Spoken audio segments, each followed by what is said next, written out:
my favorite joke is always the process of teaching science is telling smaller and smaller lies. Here you on 8. 2 on 8. Okay, you're clear. Stand by for your base. Welcome back to EMS Cast, where we provide high-level education for you, the providers on the streets. I'm your host, Ross Orpit, and we have back with us today Dr. Nik Matsler, Toxicology Fellow from the Rocky Mountain Poison Center, who joined us last episode to talk about cyanide poisoning, and is back to join with us today again talk about some other gases that are similarly related. Thanks, Ross. I'm really excited to be here. I hope your listeners aren't totally tired of hearing me talk, but I'm really excited to talk about these toxicities. Thanks for coming back, Nik. I don't think they are. I enjoy chatting with you each time, and I have a blast doing these episodes with you. So I'm excited to talk about these other gases. Initially, I had reached out to you to just talk about cyanide poisoning, and you said, hey, well, while we're at it, we should talk about these other gases that are kind of in the same vein. So what else do you want to talk about? Yeah. So, I think a very related gas is hydrogen sulfide, or H2S. And especially here in Colorado, that one becomes very important because of all our oil and gas industry that we have here. And truly any state that has a lot of oil and gas industry would have to deal with this, as well as places that have a lot of agriculture, and even in big cities where you just see a lot of natural gas use. So it becomes a very important toxin. And I thought it might be nice too to talk about just some of the other gases that we have antidotes for that you might want to recognize in the field. And so I think talking about some of the warfare agents might be interesting too. Things like sarin gas and others you may not be as familiar with, like soman, taubane, as well as VX gas might be kind of fun to go through, talk about some of the signs and symptoms and what the pre-hospital treatment for these would be. Sounds super fun. Let's do it. Start with hydrogen sulfide. Yeah. So like we kind of alluded to, hydrogen sulfide is found mainly as a breakdown product of bacteria. So that's why classically people associate it with like both the rotten egg smell, but also then with like sewage and things like that. And indeed, we do see it in like manure, in sewage treatment areas, in manholes, in tight and closed spaces. We tend to find hydrogen sulfide that builds up in these areas. And the other big one is oil and gas industry. So a lot of people that work in the oil and gas industry near oil rigs or other things like that might have the potential to be exposed to this substance. And it's very clinically relevant for these workers. And it's even more clinically relevant for the pre-hospital worker because of sort of how people get exposed and how they're found. Talk to me more about that. So hydrogen sulfide is a rotten, smelly gas. Why do I need to know about it and worry about it on the ambulance? Yes. So there's two big reasons. One is what we call olfactory nerve paralysis, which is just a fancy word for like your nose stops working. And the other is because in some studies, up to 25% of the victims of hydrogen sulfide are actually rescuers. And so what ends up happening is that if you walk into a space that is 100 parts per million or more of hydrogen sulfide, it causes paralysis of your olfactory nerves. So you might walk into an area and you might take a small whiff and go, it kind of smells like rotten eggs. And then you might keep walking forward and be like, oh, smell gone. And you'd say, oh yeah, there's nothing else here that I'm worried about. And you just keep walking into this field that is poisoned with hydrogen sulfide, even though you don't recognize it anymore from the smell. So it's very terrifying, just as you point out. It's heavier than air. And so it tends to collect in spaces that are lower to the ground. And so you might see your friend who's working on the job site with you, you might see them walk over to a different area and all of a sudden you see them fall over. And you say, oh no, like my colleague just fell down, let me go check on them. And you start running towards the area. And as you do, you might catch a whiff of that rotten egg smell that disappears instantly. And then you get over to your friend and then you pass out instantly. And then along come some of your other colleagues and they notice two people down. So they go after you to try to rescue you and they pass out. And of course, this is going to be important from a pre-hospital perspective, because if you're just called to a downed party, you might see somebody down and do the natural thing, which is to try to go render aid. And you might result in either your death or becoming a victim yourself that needs rescuing.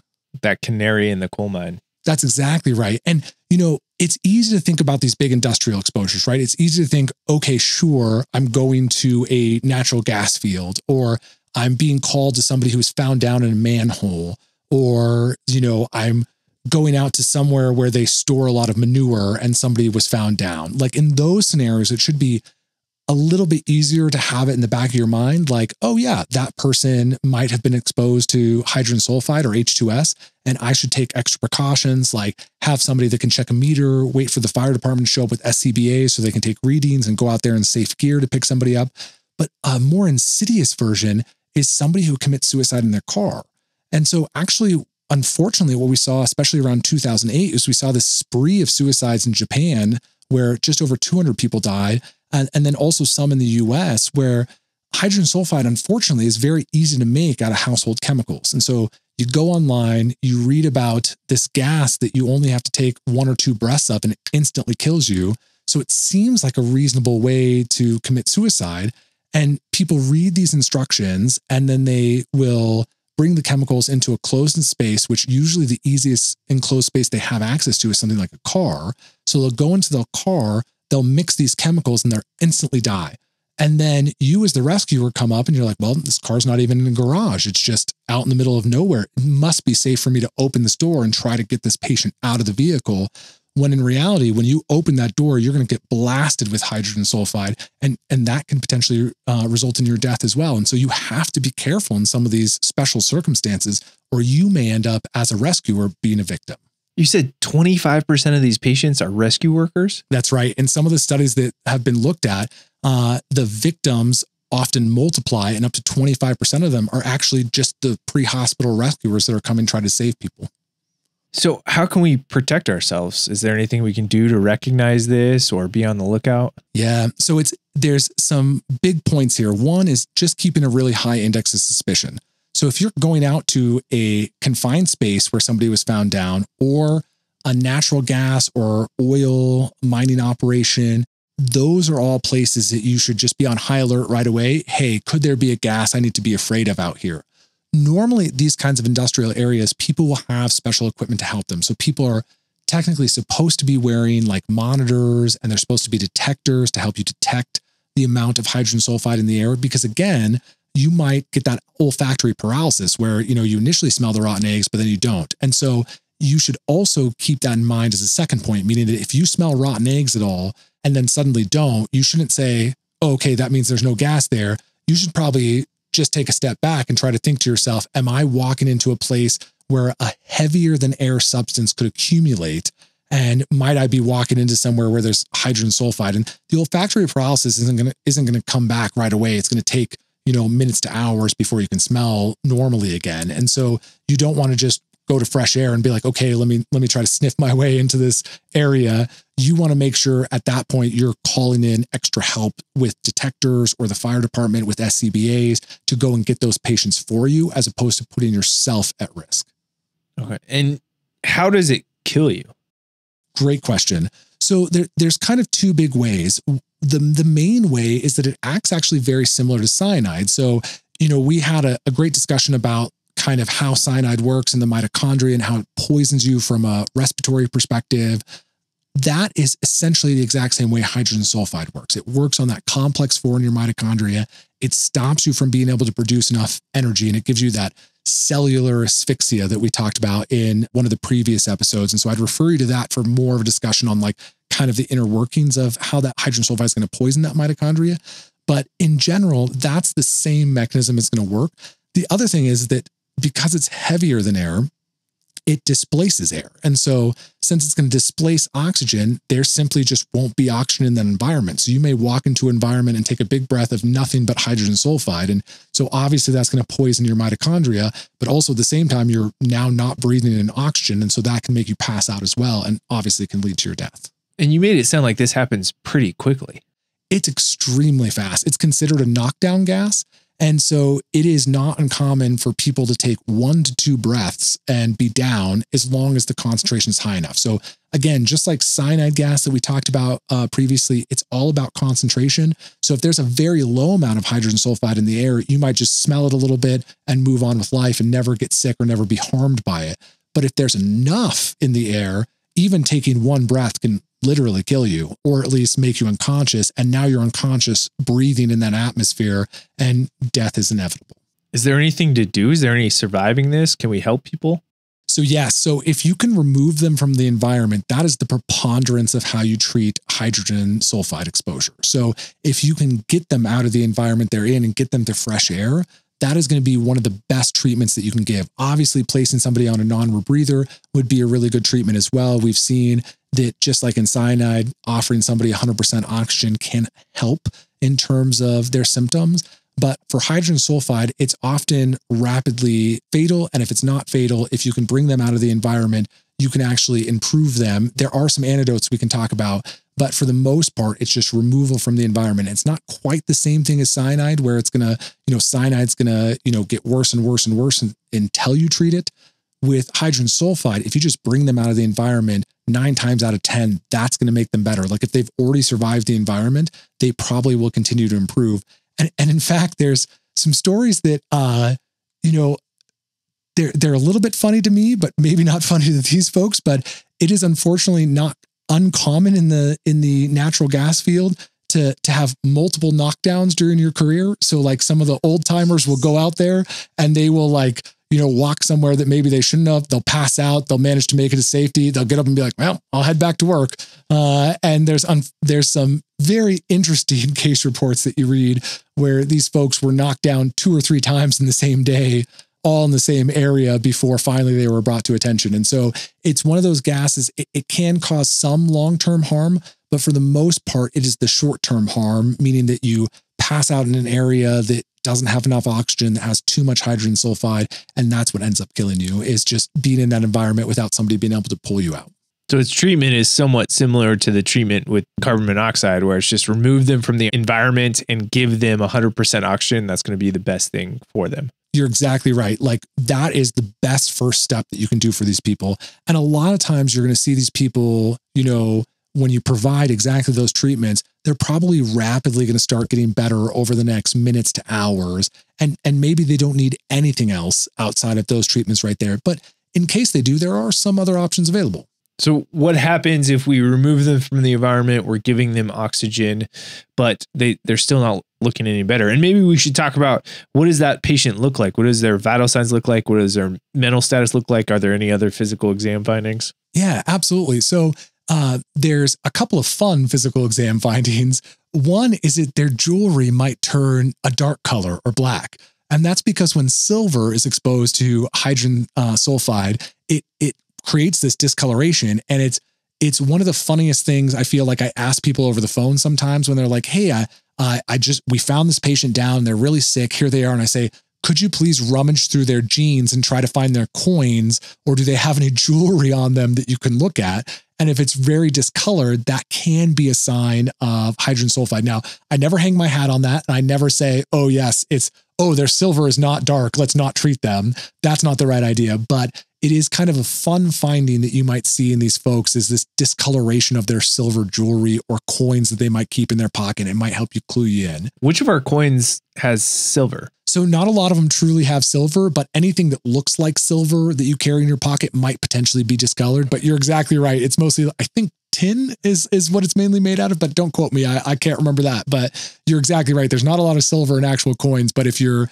quarters, nickels, dimes are darkly discolored, that can be a sign. And then certainly any jewelry that you think should be silver, but appears dark or blackened, could be from an exposure from that standpoint. The other things you might see, so hydrogen sulfide, when it combines with moisture, becomes a little bit more acidotic. And so it can cause a lot of mucous membrane irritation. So I buried the lead a little bit when I said, oh yeah, you might get your smell receptors knocked out and you keep walking forward and you're like, I don't smell anything, I feel normal. But really, probably if you're in an environment with a lot of hydrogen sulfide, you're not going to feel normal. You're going to lose the smell component. But as you walk forward into it, you're going to be like, my eyes really burn. My nose is burning. My throat is very irritated. And that irritation can clue you into things too. So you as the rescuer provider, that might help you extricate yourself before you become a victim. If you're like, okay, I don't smell it anymore, but wow, I'm feeling very irritated everywhere. Or if you see somebody that once they get pulled out, they have very injected eyes, they're awake enough to complain of irritation, that might be something else that will help you.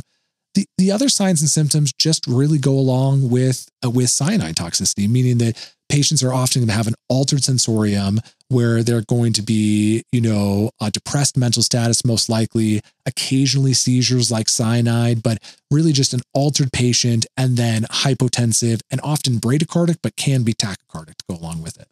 And their vitals will resemble a sick cyanide patient as well, bradycardia, hypotension. Exactly. And if you guys listen to our previous episode, the kind of trend of you take this initial hit and you can become transiently hypertensive and tachycardic, followed by usually hypotension and tachycardia, and then finally hypotension and bradycardia. That's usually the trajectory you'll see in patients.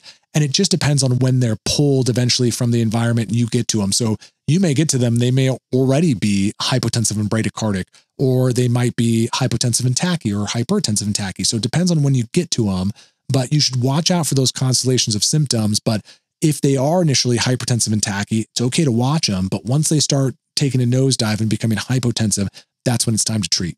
Do we need to decontaminate the patient at all, or is this really just a gaseous substance? It's mostly a gaseous substance. And so usually there's not a ton of decon that needs to be done. It does depend, like people, if they're mixing chemicals like in their car or in an enclosed space in a home to try to commit suicide, those patients may end up with some of these chemicals on them, in which case, yeah, you would need to decon them. Or if they had some kind of powder substance on them, you'd want to decon them. But for the most part, it's a gaseous substance, and they may still smell of rotten eggs. So oftentimes people come into the emergency department, they still smell a little bit like rotten eggs, but it's not going to be at a high enough concentration usually to cause harm to you or the providers around you. Who's the patient that I pull out of the environment, I give oxygen to, but they don't continue to get better?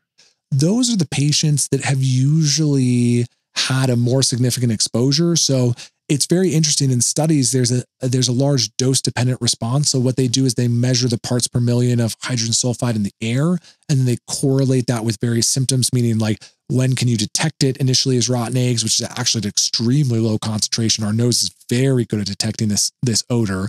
So you can smell it at a very low concentration that won't harm you. And then slowly as that concentration rises, it causes the olfactory paralysis, then the mucous membrane irritation, then the knockdown effect, and then at a high enough concentration, which I believe is usually over 1,000 parts per million, one breath kills you. And so it sort of depends on exactly how long the patient, quote, soaked in the environment for, how sick they might be when they come to you. So it's hard to know 100% what patient's going to be sicker. You're just going to have to say, I have a high index of suspicion for hydrogen sulfide based on where I'm picking this patient up from or how they were rescued by the time I got to them. And then if they're still persistently sick, meaning you get them and they're hypotensive, tachycardic, or anything like that, those are the patients you should just be empirically treating as opposed to waiting and finding out. So the patient who was maybe not exposed to that crazy high concentration that kills them immediately, but is exposed for a period of time to a lower level concentration that just makes them sicker and sicker, and they're not getting better on oxygen removal from the environment, what are we going to do to treat them? Great question. So here's where hydrogen sulfide and cyanide remain very similar, but there's one important difference. When we talked about cyanide, we talked about essentially three different options. We talked about the methemoglobin inducers of amyl nitrite or sodium nitrite. We talked about sodium thiosulfate as a sulfur donor to help detoxify the cyanide via your own endogenous enzymes, meaning the enzymes in your body take care of cyanide and you just supply it with the building blocks to do it, which is the sodium thiosulfate, or hydroxycobalamin, which is going to detoxify cyanide directly and give you a little boost in your blood pressure. In the cases of hydrogen sulfide, the only antidote you essentially don't want to use is the sodium thiosulfate because it won't do anything for you. And it just exposes them needlessly to a drug. So you can still, in the older kits, you can still do sodium nitrite. You could theoretically do amyl nitrite, although it's not really been studied. It's mainly the sodium nitrite that's been studied. Again, it's the same theory. You induce methemoglobin. The methemoglobin is attractive to the hydrogen sulfide, so it comes out of the mitochondria onto the red blood cell, or you just give them hydroxycobalamin. So for hydrogen sulfide, I'm much more of a fan of just saying, if you're still sick from hydrogen sulfide once you're removed from the environment, just give them the hydroxycobalamin. It's the same dose as you would use for cyanide. So it's 5 grams over about 15 minutes. You can repeat that dose up to 2 more times if you think they're still sick from it. But hydroxycobalamin, I think, is going to be your mainstay here. And I want to couch all this is that we just have less data for hydrogen sulfide than we do for cyanide. There's been a lot more investigations into cyanide and how the antidotes work and how effective they are in all sorts of animal models as well as human models. But for hydrogen sulfide, there's just less data. So that's why I say, most of the time when I get called on these people, they're in the hospital, their lactate's mildly elevated or really elevated, but their vitals are looking reasonable. They're looking more reasonable, and it's been an hour since they were pulled out. And I say, yeah, you probably don't have to do anything. But if you have them in the back of the ambulance, they're still sick and hypotensive, you should be giving hydroxycobalamin if you think hydrogen sulfide played a role. What about the patient who is dead, who you arrive, was exposed to this, and is now pulseless and apneic? I mean, is there anything you can do in that scenario? Is it normal ACLS? Are they coming back? Or is it like a very poor prognosis? Unfortunately, it's a very poor prognosis. Even in some of the studies that are like, they're not prospective studies. They're just looking at groups of people that had hydrogen sulfide experience and like who lived or didn't. And the problem is that it's pretty deadly if it killed you. Because if it did kill you, you have to imagine that either like it was such a high concentration initially, or you were down in that environment for so long that you inhaled enough of it. And remember that hydrogen sulfide is heavier than air, so it's displacing the oxygen. So if you walk into this environment, take a big deep breath, have no oxygen in it, and get a bunch of hydrogen sulfide, that's going to kill you almost instantly. And then even if it doesn't, when you pass out and you're just laying there on the ground, all you're breathing in is hydrogen sulfide until you stop breathing. And so your last several breaths was just mainly hydrogen sulfide, no oxygen. So you're very oxygen deplete, and you're very high in a very, unfortunately, very terrible cellular toxin. And EMS might be physically on scene 30 yards away, but you can't walk in there unless you have proper equipment. So now you're talking about waiting for the fire department to show up, or somebody with an SCBA that like works with the mining company or the oil and gas company who can go and pull somebody out of that environment. And so by the time you get the patient, unfortunately, they may have been dead for a little bit before you even give them. But assuming the best possible scenario, meaning you receive a patient who has just died from hydrogen sulfide, you should do your standard ACLS just like you always do. But if you think this was secondary to hydrogen sulfide, or you think it played a role, I would still give them hydroxycobalamin in that case. I don't know whether I would give them sodium nitrate in that case, but I would absolutely give them hydroxycobalamin. And the data would suggest that maybe there's a minor survival benefit to the expired patient that receives hydroxycobalamin compared to one that didn't. But that is a tricky claim for me to make. Yeah. First and foremost, keep yourself safe. You got to get the patient out, but you got to do it safely without any risk to other providers. You don't want to become one of those 25% of victims that are a rescuer from this poisoning. And then after that, regular ACLS with the addition of hydroxycobalamin. Exactly right. I couldn't have said it better. Anything else with hydrogen sulfide? I think those are the big tickets. Just remember that it's found in a lot of different places. For fun, some of the other places that it's found is things like pulp paper mills. So if you've ever wondered why a paper mill smells so bad, it's because of hydrogen sulfide and that rotten egg smell. Back in my home state of Oregon, there is a very famous paper mill by where I live that has such a smell. And so growing up, I guess I learned that without learning it. And so that one's near and dear to my heart. But things like water treatment facilities, leather industry, vulcanizing rubber, rayon production, and coke from coal, like when you produce coke to like burn at higher temperatures, that also contains hydrogen sulfide.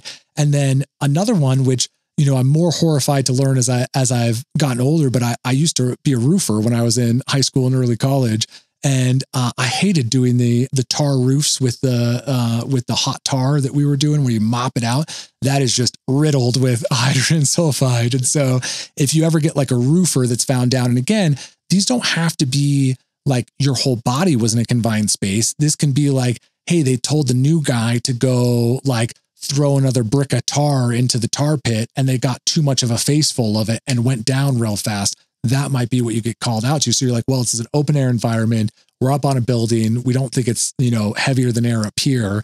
That person could still be hydrogen sulfide toxic from it. So keep these big things in mind. There's other things like sulfur springs, volcanoes, caves. There's unfortunately been deaths where like people are found dead in a hot springs, and it's because there's a big bubble of hydrogen sulfide that came up and got them. And so be aware of some of these areas that may contain it, because only by keeping a high index of suspicion when you're being toned out to these areas will keep you safe and potentially lead to a better outcome for the patient, because you recognize, hey, I might be able to use this antidote.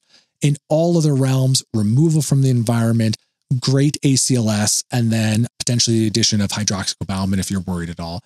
And again, I want to make a plug, just like in the cyanide episode, if you are ever on the fence about giving hydroxycobalamin, you should already be giving it. And I give you permission to do that. And please refer anybody that's angry back to me.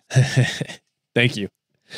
All right. You also wanted to talk about chemical warfare agents. And I think, one of the most commonly known one is sarin gas. It, was used in some subway attacks in Japan.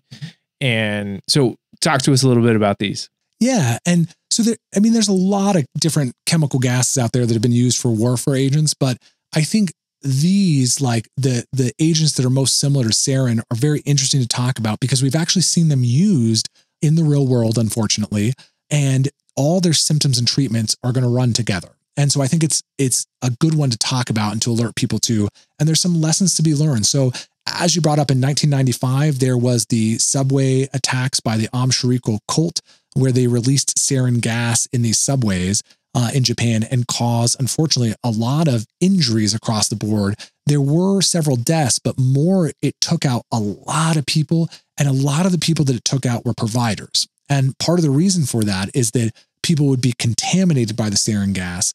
They weren't appropriately deconned before they got to the hospital. So now they're in the back of your ambulance, not deconned, and then they come to the hospital, not deconned. So unfortunately, a lot of the paramedics, nurses, and doctors became symptomatic. I don't recall that a lot of them died, if any of them did, but a lot of them became symptomatic to the point where now they require treatment, or at the very least, they can no longer render aid to the hundreds of people that were affected by this gas attack. And so again, it's a plug to don't become a victim yourself so that you can continue to provide excellent care to your patients. So different to hydrogen sulfide, where decon is actually going to be a bigger issue here. You're exactly right. So all the rest of these gases that we're going to talk about, spoiler alert, it's going to be sarin gas, soman, taubane, and then VX gas. All these are going to be very similar to one another, and they're only going to differ by one thing that we call aging, which we'll talk about here in a minute. But they're all going to produce similar symptoms, and they're all going to have the same risks and treatments. And one of those risks is, of course, going to be risks to providers. They're all potentially people that are going to need decon. What do these gases do? How do they kill, or how do they make patients sick? So these gases look very similar to organophosphate toxicities, and they're kind of in the same realm of chemical structure. And what I mean by that is these are all agents that are going to affect the cholinesterase enzyme. So the cholinesterase enzyme is responsible for breaking down acetylcholine. And of course, you guys may remember that acetylcholine is a common neurotransmitter that the body uses. And it's predominantly a neurotransmitter of the parasympathetic nervous system. And so under normal circumstances, remember, the parasympathetic nervous system is like the rest and digest of your nervous system, as opposed to the sympathetic fight or flight. This kind of slows most things down. It is what helps you pee. It's what makes your pupils small. It's what makes you salivate. It's what makes you sweat. It's what helps you digest food. So acetylcholine, when your neurotransmitters are using it, it sends out, a little bolus of acetylcholine. It affects the nerves, and then this cholinesterase enzyme breaks it down and kind of resets everything. So now your nerve can fire again, and it can release more acetylcholine and have action on the nerve terminal. The problem is that if you break the cholinesterase enzyme, you no longer break down acetylcholine. So now your nerves, under normal circumstances, they're dumping out a little bit of acetylcholine and it has a little bit of action, but now it's not being broken down.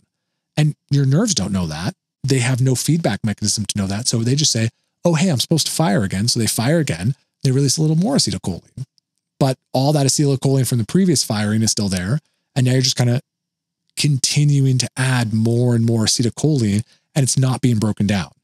And when you add too much acetylcholine that isn't being dealt with, now is when you become toxic and see all the problems associated with it.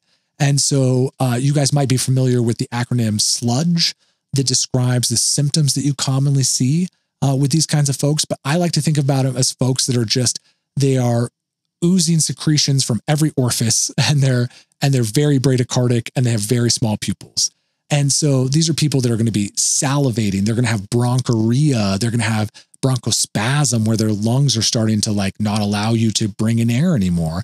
They're going to be sweating like crazy. They're going to be urinating themselves. They're going to be defecating themselves, and their pupils are going to be so small, it's going to be literally difficult for them to see. And then they're going to have like, this kind of dimmed vision or blurry vision where they might not even be able to recognize you as a rescuer. And they may also be very encephalopathic if it affects the brain. And the bradycardia, like when we talk about the constellation of these symptoms, these sludgy symptoms that we see, there's another mnemonic that we use, which is the killer bees. So what actually kills you in all this? Because like you might be saying, yeah, well, sweating a lot sounds terrible, and having small pupils. Yep. That doesn't sound like a great day either. But ultimately those things aren't going to kill you, right? What we have to watch out for is the killer bees. And the killer bees are bradycardia, bronchorrhea, bronchospasm. Those are the three ways that these agents, these quote nerve agents, kill you, is by making your heart rate too slow or making you unable to breathe because of the amount of secretions that build up in there or how tight those airways are.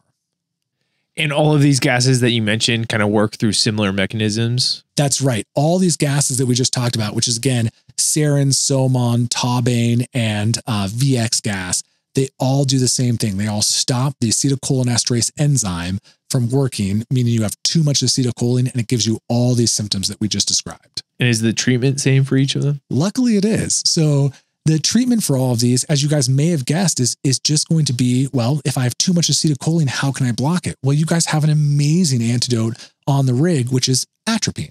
So you guys remember that atropine, we often think about it in terms of symptomatic bradycardia, even symptomatic bradycardia that has nothing to do with toxin exposure, because all it does is it's a parasympatholytic, meaning that it just breaks the parasympathetic nervous system and gets rid of it for a second. So if you are too bradycardic for any other reason, if you give atropine, all you're doing is you're blocking the action of acetylcholine. So even though the parasympathetic nervous system is dumping out a little bit of acetylcholine, you're blocking that, and that will naturally increase your heart rate. Well, if you think about a disease state like these nerve agents, these chemical warfare agents that produce bradycardia by too much acetylcholine, well, shoot, if I can just block that acetylcholine, I fix you. And that's exactly what atropine does. So it doesn't fix the enzyme. The acetylcholinesterase enzyme is still broken. So it's not breaking down acetylcholine. So there's still too much acetylcholine accumulated in the synaptic cleft. But you introduce something like atropine that blocks the action of acetylcholine. So it no longer matters. It doesn't matter that there's too much acetylcholine in the nerve terminal because you're blocking the action of it. And you can rapidly make somebody better and save their life by giving them atropine. How much atropine are we talking about? Is this like your standard ACLS atropine or? That's a great question. So usually the standard dose recommended for these nerve agents is 2 milligrams right off the bat. There is a range though. And what I mean is that, maybe at some point we'll talk about organophosphate toxicity, which is very similar to these nerve agents. But in organic phosphate toxicity, oftentimes we find we need much more atropine than we do in these nerve agents. So some people advocate for starting with 4 milligrams of atropine in somebody who's organophosphate toxic. But if we think it's from one of these gases, then oftentimes you can get away with just 2 milligrams to start with and see what the response is. But you should be prepared and ready to redose as much as you need to in order to get somebody stable. In the sarin gas attacks in Japan, people often needed less than 20 to 24 milligrams in their first day of treatment. So they ultimately didn't need a ton. They needed a pretty reasonable amount and did need to be redosed, but they still needed, only like 20 milligrams at the end of the day. Some people with organic phosphate toxicity need like 200 milligrams in their first day to keep them safe. And so in the pre-hospital setting, like you can start atropine drips and do all this fancy stuff, but I don't want you to worry about any of that. I just want you to continue to dose atropine until you see clinical effect. And the clinical effect you're looking for is safety from the killer bees. So you're looking for somebody to no longer be severely bradycardic to the point it's impacting their hemodynamics, and you're looking to dry their respiratory secretions and their bronchospasm. Now, oftentimes people will become tachycardic as you're treating them. And sometimes people will say, oh, now that your heart rate's 120, I can stop giving you atropine because that's good enough response. And that unfortunately is not necessarily correct.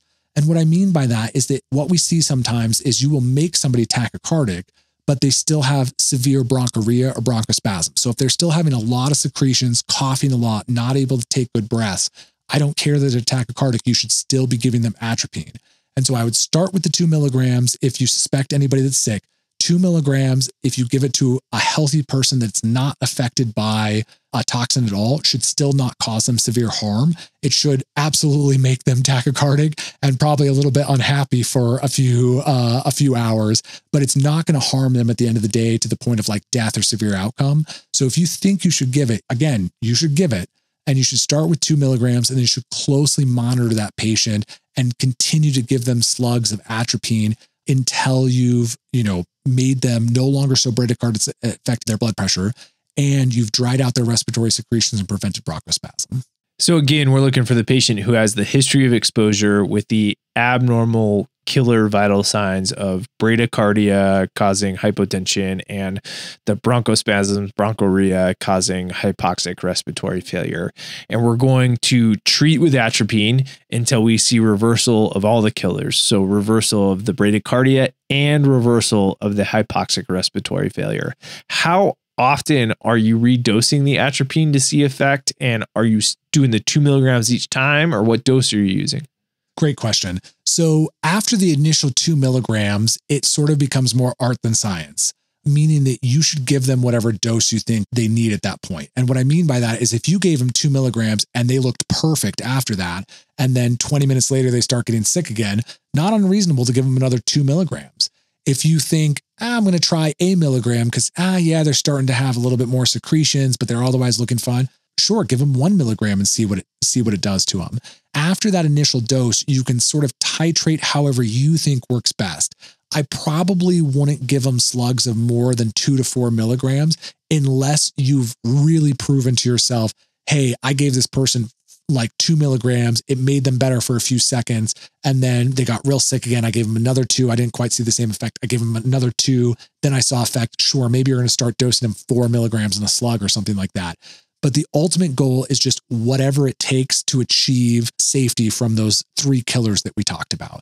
And oftentimes people will call this atropinization, meaning that like you've given them so much atropine, you see the effects of what you've done there. Typically what we'll do in the hospital for these is we will take the total amount of atropine needed to get them safe. So let's say it's like 20 milligrams or so, and then we'll give them a third or half as much of that dose in a drip form per hour. And then see how they do and kind of slowly titrate it based on that. And so, there's kind of some of these like theoretical ways we can approach it, but still, even in the hospital, I'm just going to look at the patient. I'm going to give them a dose that I pick. And if it didn't work, I'm going to give them more. If it worked great, I'm going to say, great, that's about the bolus dose I needed. So start with 2 milligrams because it's been demonstrated that not only is that safe in healthy people if you're wrong, but then if you're right, it should reverse, especially with these agents, meaning the nerve agent gases that we're talking about. Again, organophosphates is its own beast and oftentimes needs more atropine. But for these nerve agents, it oftentimes takes less. So I'd give them that initial 2, and then it's going to be a little bit more of an art than a science in terms of how much more they need from there. So the doses we're given here are more than our ACLS doses, but not as much as our organophosphate doses. And then in the acute emergent setting, we're just going to dose 2 milligrams, 2 to 4 milligrams based on patient's symptoms, just redose based on those killer bees. And then later in the hospital, to bridge them to metabolization, they may put them on a drip, but not necessarily anything we need to worry about. That's exactly right. And how often you redose them is going to be patient dependent. So, if you gave them 2 milligrams and they look great, just keep watching them while you're driving them in. And if they all of a sudden get worse 5 minutes later, great, give them more. If they get worse 20 minutes later, give them more. And so it's really going to be up to the patient how much you give them. And so there's not an exact interval I can give you, because if you give them 2 milligrams and it did nothing and they're still really bradycardic and, they're just secreting from everywhere, I would just dumpster more atropine into them. Fair enough. And how long does this often last? I mean, is it common for people to go on drips for 24 hours or longer? For these nerve agents, it's not as common. So the nerve agents tend to be like, fortunately, a little bit better than the organophosphates, meaning that these people often don't end up on like drips for days. Usually it's like they needed some atropine for the first 24 hours and then they get better after that. And part of that is going to depend on the exact agent and something that we'd call aging, which we'll talk about here in a second when we talk about one of the potential other antidotes, which is pralidoxime or 2-PAM, as you might know it. Okay, yeah, let's talk about 2-PAM. So I was going to bring that up because I know, and you're saying this is similar to organophosphate. I don't have enough atropine on the bus to keep somebody safe from organophosphate. So 2-PAM is what I do have. Does this work for these nerve agents too? Yes. And so 2-PAM does theoretically work for these nerve agents and has been demonstrated in animal studies, and I think in some human studies as well, to work. But it all depends on something that we call aging. So really, my favorite joke is always the process of teaching science is telling smaller and smaller lies. So like I lied to you a little bit with like initially how the mechanism works, meaning that like, yes, it does cause acetylcholinesterase inhibition, meaning it stops that enzyme from metabolizing acetylcholine. But there's an extra part I left out, which is something called aging. So when let's say soman gas, for example. So let's say you're exposed to soman, which is one of the worst ones you can in my mind. And it's for this reason. What happens is that when that soman enters your bloodstream, it is going to find that acetylcholinesterase enzyme that it loves, and it's going to attach to it, and it's going to block it. It's going to stop it from working. So instantly it stops it from working, and that's a bummer because that can harm you right there. But over the next several minutes, something called aging might happen. And what aging is when part of the molecule of soman leaves. It disappears. It gets hydrolyzed off.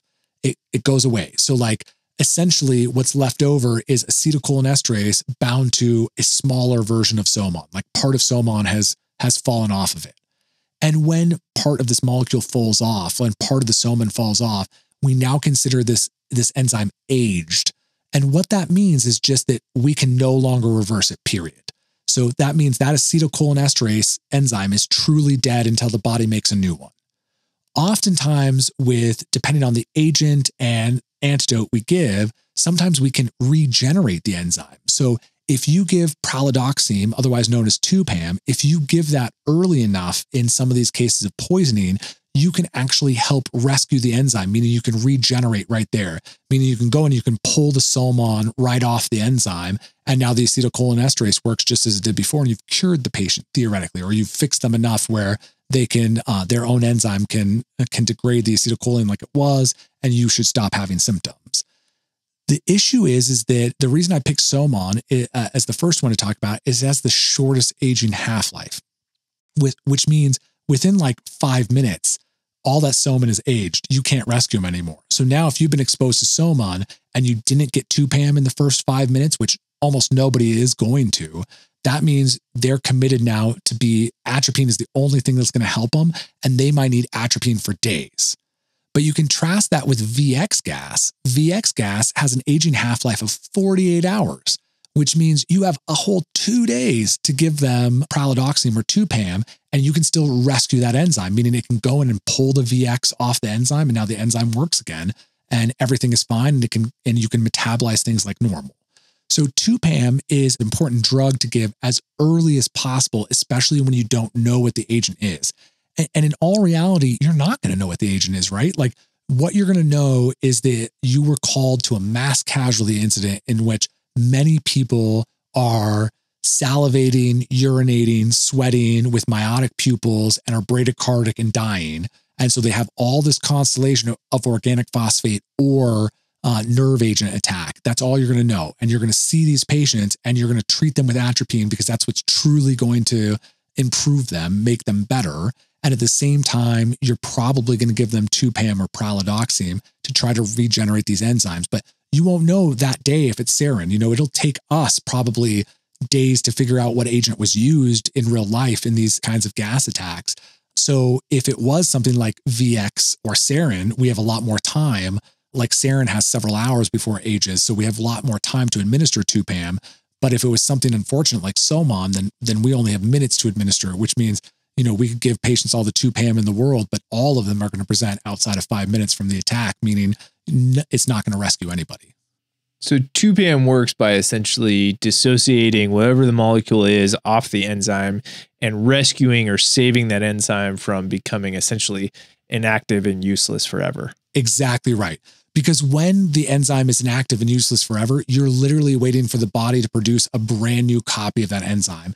And the body will do that, but it takes several days before that's going to happen. And so if we can rescue the enzyme that exists, we get you better faster, which is better for you in many ways, gets you out of the hospital faster, prevents long-term morbidity and mortality from different problems that can arise from, needing atropine for that many days. And so it's something that can potentially be very beneficial. And it's certainly in the cases of nerve agents, there's better data to say it's beneficial to give 2-PAM and then it rescues more people. And the organic phosphates, those, like the evidence for 2-PAM there is a little bit more mixed, meaning even in some cases, maybe it even hurt patients a little bit to give 2-PAM, or at least didn't help that much that maybe giving it to everybody doesn't necessarily make sense. Although that's a debate I don't want to get into today, but for the nerve agents, giving 2-PAM early would be good. And in fact, the military, the way they put together their kits is they often, people may have heard of like the Mark I auto injectors or things like that. These kits oftentimes either come with 2 auto injectors, one that is atropine 2 milligrams and one that is pralidoxime 600 milligrams. And people are instructed to give both auto injectors to themselves if they feel like they've been attacked. There's another auto injector that's actually a combination injector that has both the 2-PAM and the atropine in one. So it's just one stick and you're done. And hopefully you've rescued yourself. So the military has these. And indeed, if you were acutely attacked, even with Somon, that might be the one scenario where you get yourself pralidoxime fast enough, because since it's in your pocket, when to use it, you might give it within the first couple of minutes, and that might actually prevent the agent of these.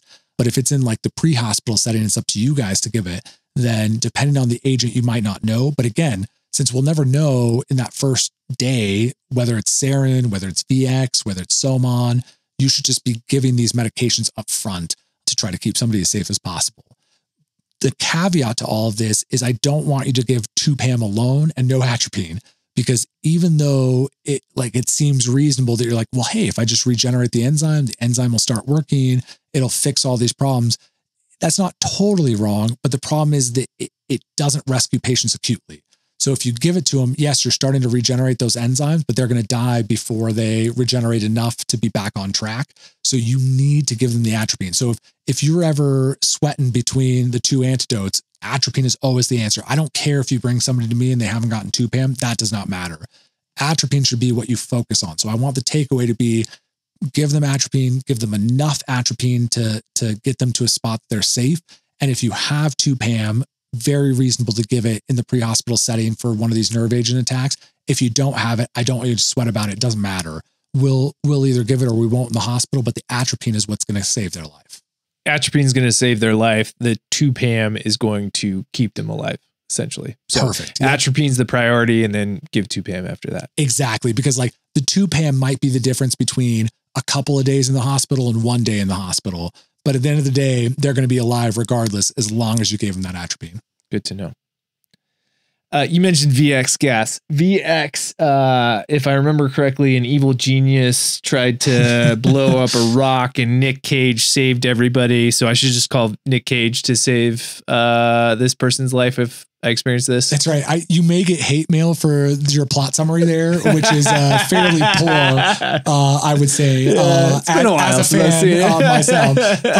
But you're exactly right. That was, and the very famous scene of him injecting atropine directly into his heart at the very end to save himself from VX. Please don't inject somebody directly into the heart with the atropine.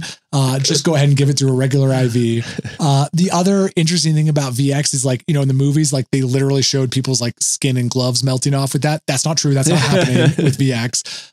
It's just the symptoms we've described. But one of the important reasons to bring it up is actually VX gas. And I'm going to put a big caveat here that I don't know a lot about the military. So if I get any of this wrong, I'm very, very sorry. But the way it's described in our textbooks is as an area of denial weapon. So what they tell me they use this for is VX actually comes as a very sticky liquid. And it's actually usually not as aerosolized as some of these other products. And what they do is, or what I've been told they do, is they put it in these large areas and it just sticks on the ground and it survives in the environment for like days and weeks. And so like if you cover a big area with it, if any soldiers try to move into that area, then they're going to start getting sick and symptomatic because it's on the ground and it's everywhere. So it's not actually as gaseous at room temperature as one might think. You have to purposely try to aerosolize VX. Versus some of these other weapons like sarin, it is more gaseous at room temperature. And so it's easier to aerosolize those kinds of things to distribute in a wider variety. The only reason I bring that up is very early you asked about decontamination. And that's why I want to bring it up, is because if somebody's truly attacked with VX, it's going to be like a sticky syrup that's on them. And it's going to be difficult for you to decon them. And if you get it on you, obviously you're going to get sick as well. And so these are the patients that are much more important to make sure you've deconned them appropriately and to make sure that, like, you know, you've thoroughly cleaned off their skin before you put them in the back of the ambulance or you bring them to the hospital. And these are going to be tricky, right? Because like somebody covered in VX or sarin, like they need treatment. You have to get them atropine or they die. So these might be people that need to be treated while you're deconning them to make sure they survive the decon process and then they can be safely brought to the hospital. Wow. Terrifying, fascinating, but hopefully we never see it, but good to know at the end of the day, because you can truly save somebody's life if you understand these things. Thanks so much, Nik. Is there anything else or summary you want to give us? No, I think that's the big point. Like, again, I just want to harp on, if you think somebody needs an antidote in the back of your ambulance, please give it, because I don't want you to wrestle with self-doubt during your transport and say, maybe they need it, maybe they don't. If you're wrestling with it, that means they need it. You should give it. I am never going to be angry if you gave an antidote that turned out to be incorrect or not needed. I'm never going to be upset about that, because if you think you need it, you need to give it, because the alternative is the patient dies and then you come to the hospital and feel real bad that this person died during transport. So please, please, please give antidotes. If you're wrestling with the decision, err on the side of caution. Just give the darn stuff and we'll sort it out on the back end. It's great advice. Thanks, Nik. Thank you. It's always happy to be here.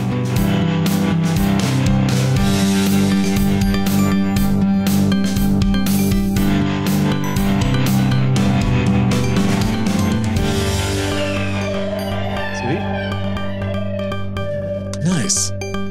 Huh? I'm so sorry I punched your mic, man. I hope I didn't do any damage to it.